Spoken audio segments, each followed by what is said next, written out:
Assalamualaikum warahmatullahi wabarakatuh. Sahabat soleh beriman, gambaran tentang benua Atlantis sepenuhnya bersumber dari catatan Plato dalam dua karyanya, yaitu Timaeus dan Critias.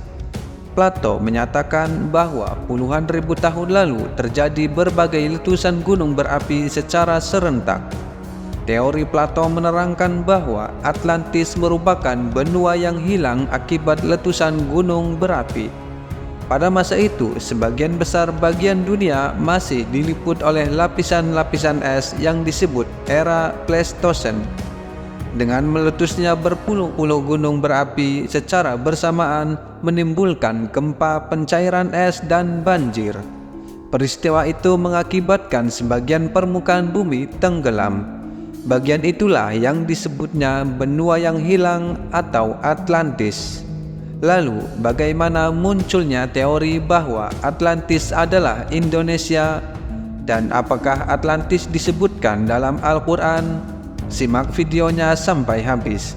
Namun sebelum melanjutkan videonya, ada baiknya untuk menekan tombol subscribe, like, share, komen, serta menyalakan loncengnya untuk tidak ketinggalan informasi Islami menarik lainnya.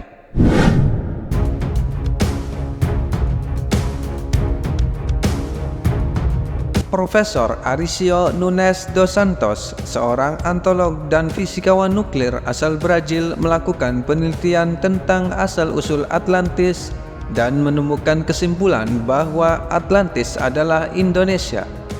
Setelah melakukan penelitian selama 30 tahun, ia mempublikasikan hasil penelitiannya dalam sebuah buku. Santos menampilkan 33 perbandingan seperti luas wilayah, cuaca, kekayaan alam, gunung berapi, dan cara bertani yang akhirnya menyimpulkan bahwa Atlantis itu adalah Indonesia. Beberapa ciri yang disebutkan oleh Profesor Santos dari literatur tulisan Plato adalah Atlantis berada di wilayah tropis dengan suhu hangat, panen padi-padian 2 kali setahun, dan tanahnya sangat subur.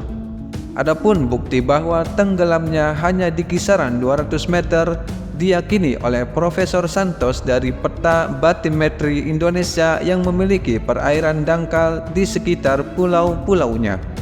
Santos menetapkan bahwa pada masa lalu Atlantis merupakan benua yang membentang dari bagian selatan India, Sri Lanka, Sumatera, Jawa, Kalimantan, terus ke arah timur. Dan wilayah itulah deretan gunung berapi meletus secara bersamaan.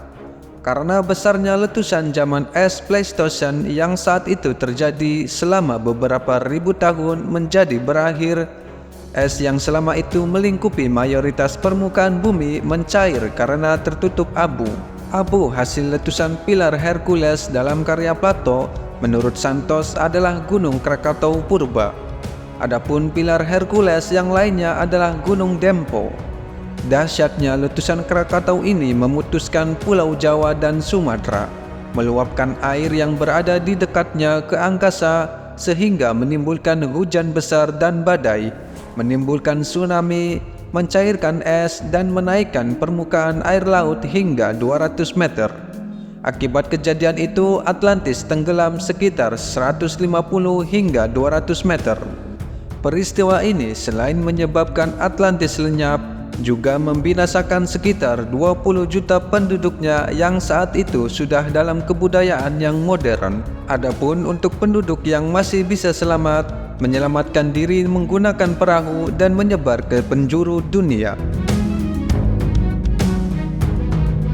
Kisah tenggelamnya benua Atlantis mirip dengan apa yang ada di dalam Al-Quran tentang bangsa-bangsa yang dimusnahkan Allah Subhanahu wa Ta'ala dengan mendatangkan bencana.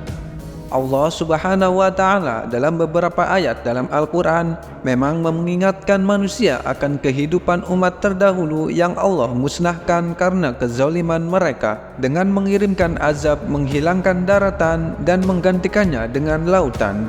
Seperti dalam surat Al-Mu'minun ayat 41 dan 42.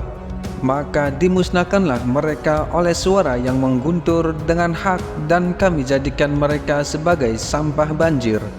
maka kebinasaanlah bagi orang-orang yang zalim itu.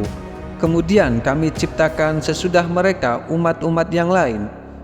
Juga disebutkan dalam Al-Quran surat Al-Isra ayat 68, 69 dan 70. Maka apakah kamu merasa aman dari hukuman Tuhan yang menjungkir balikan sebagian daratan bersama kamu? Atau dia meniupkan angin keras yang membawa batu-batu kecil dan kamu tidak akan mendapat seorang pelindung pun bagi kamu? Atau apakah kamu merasa aman dari dikembalikannya kamu ke laut sekali lagi? Lalu dia meniupkan atas kamu angin topan dan ditenggelamkannya kamu, disebabkan kekafiran kamu, dan kamu tidak akan mendapat seorang penolong pun dalam hal ini terhadap siksaan kami. Dan sesungguhnya telah kami muliakan anak-anak Adam. Kami angkut mereka di daratan dan di lautan. Kami beri mereka rezeki dari yang baik-baik, dan kami lebihkan mereka dengan kelebihan yang sempurna atas kebanyakan makhluk yang telah kami ciptakan.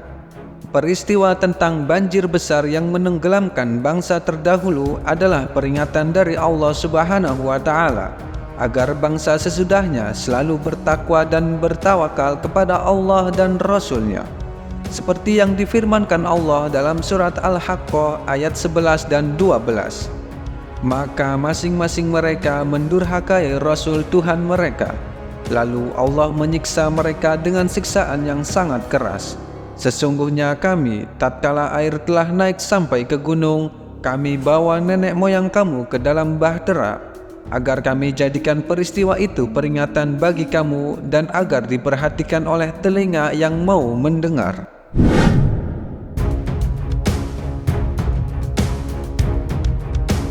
Sahabat soleh beriman, meski Atlantis tidak disebutkan secara eksplisit sebagai wilayah bangsa yang dilenyapkan karena kezalimannya dalam Al-Quran, cerita tentang Atlantis semoga mengingatkan kita kembali akan azab Allah Subhanahu wa Ta'ala di dunia dan menjauhkan kita dari perbuatan yang tidak diridhoinya.